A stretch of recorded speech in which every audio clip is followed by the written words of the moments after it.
Alright, hello guys, it's Danny here, and it's been a while, but I am back to doing the lap guides, and we are in the very popular brand new daily race C of this week. We are in Fuji, and we are in Group 3. So, we did a lot of racing the night before, and just woke up, did some time trial, and thought, okay, I can make a guide for you guys for this week, because since this is a very popular week and everyone wants to do this combo, and of course there's multiple cars that are very close on pace, so this should be a good time to do the guide. So before we get to the lap guide, I'm going to show you guys the tune.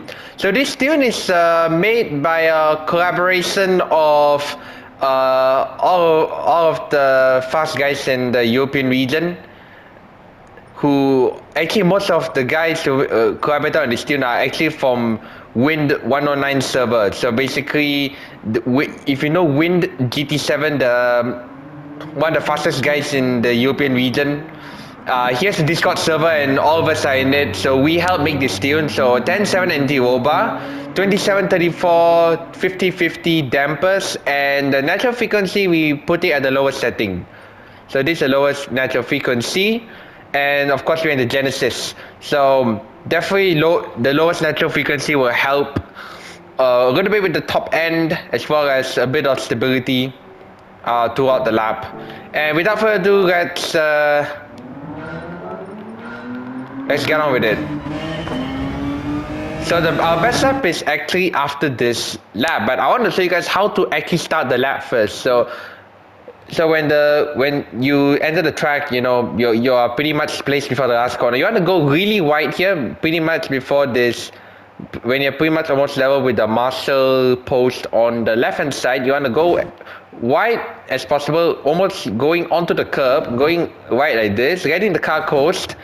Then when the car is pretty much already going to pretty much in the middle of this track here, when the car is already aiming at the apex, you got the third gear and you straight away apply about 80% throttle just to build up the revs while it's maintaining the rotation. Then when the car is about almost straight, you can just floor it already.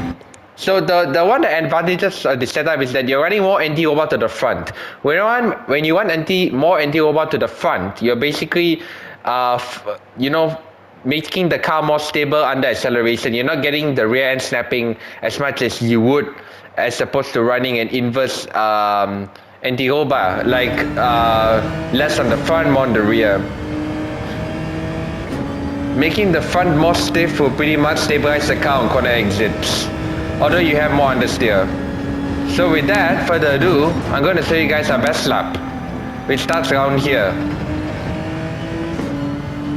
So just carrying out of speed from the last corner. This first lap wasn't good, but the next lap is our personal best of a 37.2. So we are pretty much lifting this car around 85-90% on the rev limiter. So your braking point for the first corner is pretty much in between the 50-meter board and the 100-meter board. So I'm not braking too late or too late, just smack in between 100 and 150. So about 125 meters before turn 1. That's why I'm braking. So down the first gear, I'm letting it coast a little bit.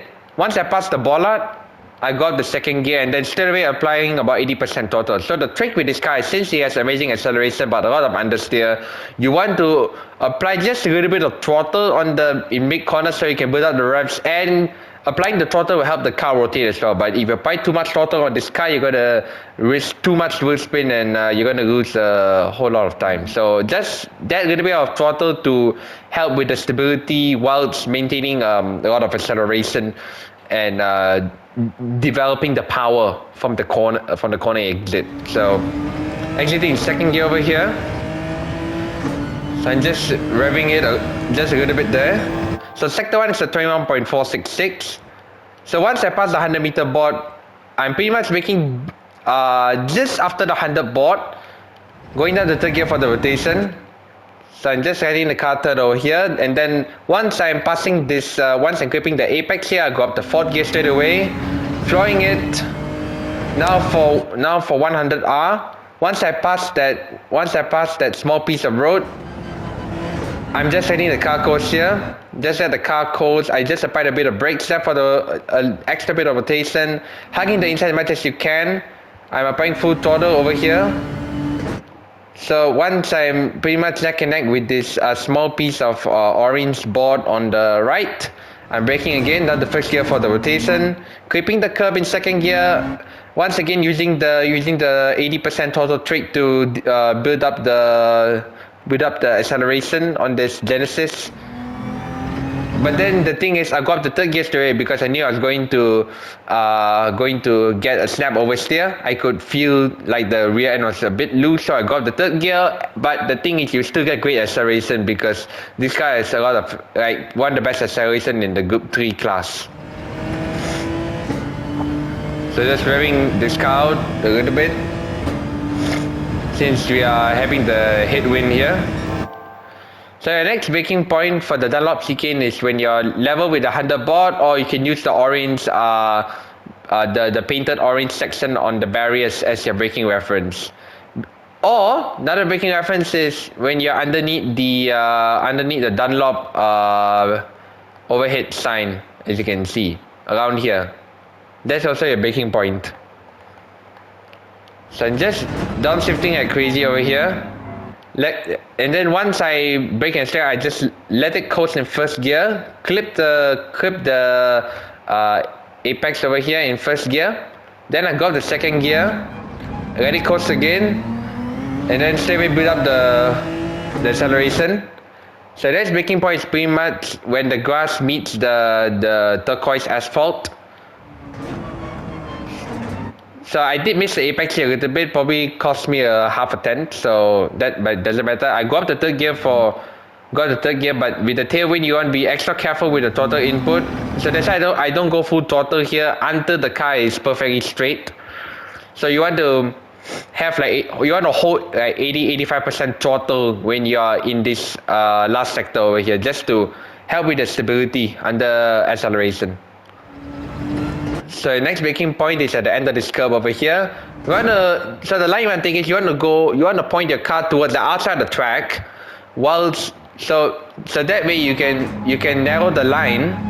You can take a narrower line and carry much more exit speed coming out of the penultimate corner.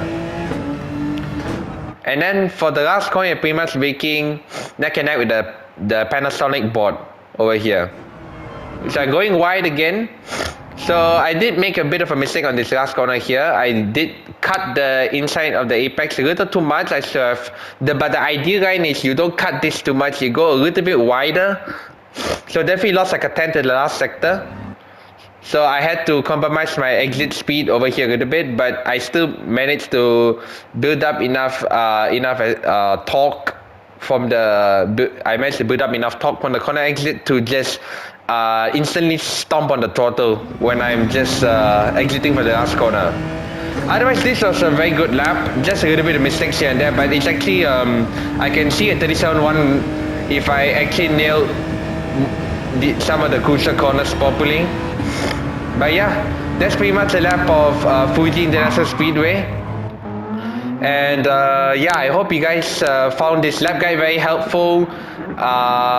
And also I hope you guys enjoyed the tune. Once again, big credit to Wind and the guys in the Wind's Discord server for the tune. We helped build this together as a community, so I'm going to give you guys an invite link to Wind's Discord channel in the video description.